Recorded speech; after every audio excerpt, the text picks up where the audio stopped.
जय झूलेलाल दोस्तों। अज असां ठाहींदासीं कचालू, उहे भी मसालेदार जेके ॾाढा टेस्टी ठहंदा।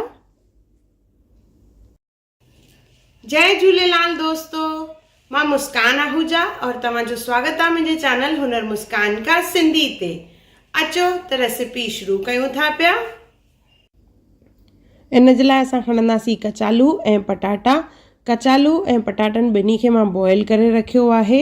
2 सीटियूं लॻाए कचालुनि खे बॉइल कयो आहे। साॻे ई नमूने पटाटनि खे बि बॉइल कयो आहे, पर उनखे 2 अध करे मां कटे करे बॉइल कयो आहे।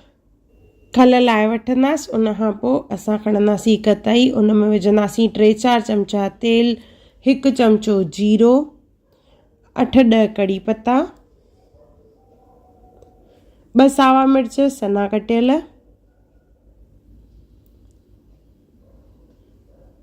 इन सां गॾु विझंदासीं 1/2 इंच अदरक कद्दूकश करे या कुटे करे, और 8-10 थूम जूं ॻड़ियूं खणंदासीं, उनखे कुटे करे विझणो आहे। तव्हां चाहियो त मिक्सी जार में इनखे ग्राइंड भी करे सघंदा आहियो।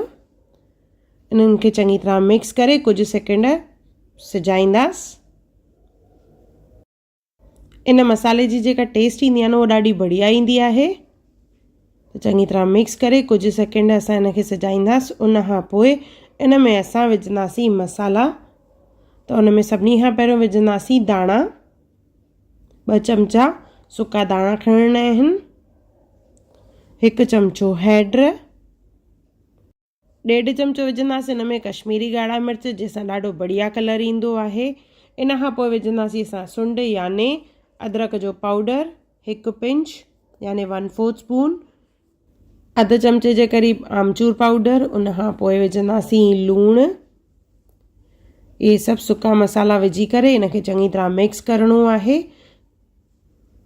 कश्मीरी ॻाढ़नि मिर्चनि जे करे इन में ॾाढो बढ़िया सो कलर ईंदो आहे। ॾिसो चङी तरह मिक्स कयो आहे, मसाला मस्तु सिजी विया आहिनि। हाणे इन में असां विझंदासीं कचालू जेके असां बॉइल करे रखिया हुआसीं, और उन सां गॾु विझंदासीं बॉइल पोटैटो जेके असां पटाटा बॉइल करे रखिया हुआसीं। ये 2 शयूं विझणियूं आहिनि। इनखे चङी तरह मिक्स करणो आहे हाणे, जीअं जेको इहो मसालो आहे हिकु कचालू ऐं पटाटे ते लॻे।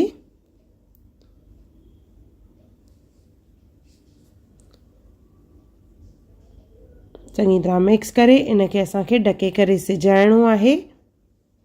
ॾिसो मसालो जेको आहे हिकु कचालू ऐं पटाटे ते चङी तरह लॻी वियो आहे। ढकणु ॾेई करे इनखे असां सिजाइण लाइ रखंदासीं।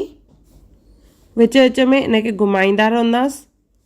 और गॾु इन में विझणो आहे असांखे साओ मसालो, 1/2 कोप जे क़रीब असां इन में विझंदासीं साओ मसालो। इनखे मिक्स करणो आहे ऐं वरी ढके रखणो आहे।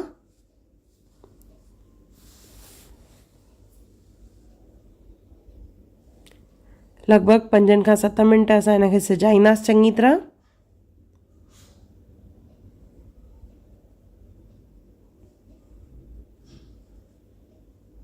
और जीअं मां ॿुधायो विच विच में इनखे घुमाईंदो रहणो आहे जीअं इहो सड़े न, और मसालो जेको आहे चङी तरह कचालू ऐं आलूअ ते कोट थी वञे।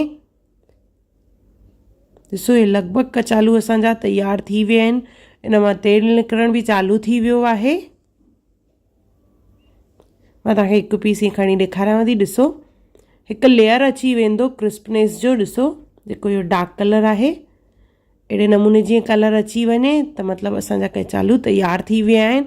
इनखे गर्मा गर्म दाल चांवरनि सां, चहिरे फुल्के सां खाइजे त इहे ॾाढा बढ़िया लॻंदा आहिनि। त हिकु दफ़ो ज़रूरु ठाहियो। मसालेदार कचालू याने अरबी, या जंहिंखे असां टारो बि चवंदा आहियूं। त हिकु दफ़ो ज़रूरु ठाहियो और मूंखे कमेंट सेक्शन में ज़रूरु ॿुधायो त तव्हांखे इहा रेसिपी कीअं लॻी। अगरि तव्हांखे मुंहिंजी वीडियो पसंदि आई हुजे त उनखे लाइक कजो, शेयर कजो और सब्सक्राइब कजो, और मुंहिंजी नई अचण वारी वीडियोस खे ॾिसण लाइ बेल आइकॉन ज़रूरु क्लिक कजो।